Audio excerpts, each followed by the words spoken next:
ઓમ નમઃ શિવાય. શ્રાદ્ધ ભાગ ચિંતામણી પાઠ 3. પોતાના બારણે આવો પ્રતાપી અને તેજસ્વી યુવાન આવેલો જોઈને શેઠાણી બહાર આવ્યા. આદરથી મસ્તક નમાવી પૂછ્યું, આપને કોનું કામ છે ભાઈ? શ્રીકરે કહ્યું, આ મારે માટે બીજું કાંઈ જોઈતું નથી, પણ આ ભાગ્યશાળીના દર્શન કરવા છે.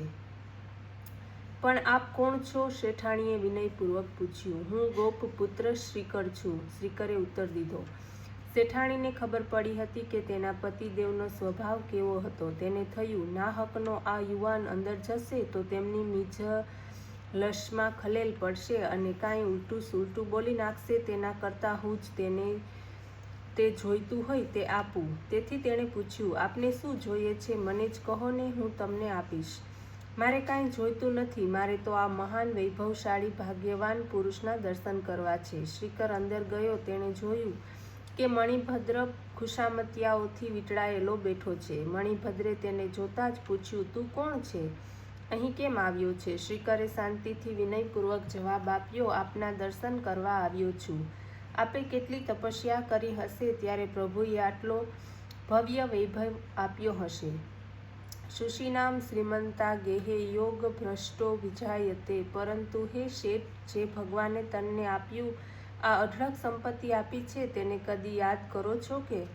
રોજ પ્રભુના વિચારોને વાગોળો છો કે પખવાડિયામાં તેના વિચારો ઘેર ઘેર પહોંચાડવા એકાદ કલાક પરિશ્રમ કરો છો ખરા? અરે મૂરખ, અમારા શેઠને ફુરસદ જ ક્યાં છે? ભગવાનનું નામ લેવા જેટલી નવરાશ તો મળવી જોઈએ ને.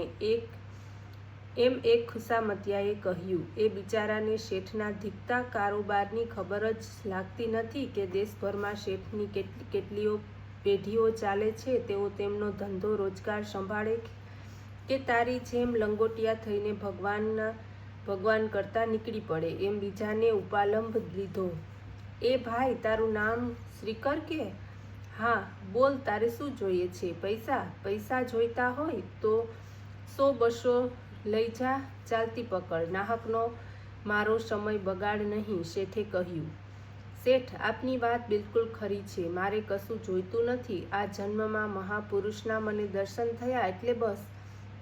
આ લો. શ્રીકરે ચિંતામણી શેઠને આગળ ધર્યો.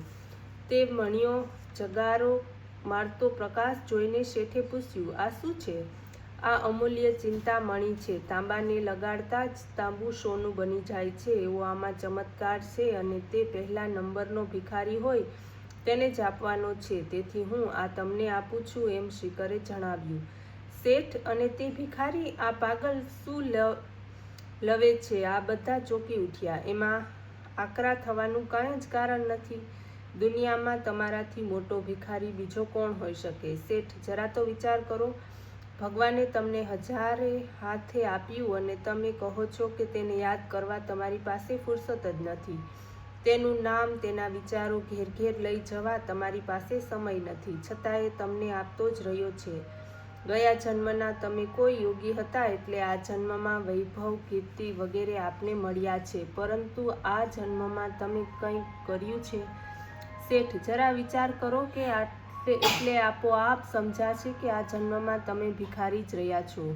આ જન્મનો તમારો કયો વૈભવ છે જરા દેખાડશો? આટલું કહી મણી ત્યાં મૂકી શ્રીકર ચાલતો થયો. શેઠ અને તેના ખુશામતિયાઓ આવક બની આ બધું સાંભળી રહ્યા હતા અને આશ્ચર્યચકિત બની જોઈ રહ્યા હતા. શ્રીકર જતાં જ તેઓ ભાનમાં આવ્યા. શેઠને પણ લાગ્યું કે શ્રીકર સાચું કહેતો. તેણે તો આપણી ઊંઘ ઉડાડી દીધી છે. મનોમન તેણે શ્રીકરને નમસ્કાર કર્યા. ઓમ નમઃ શિવાય.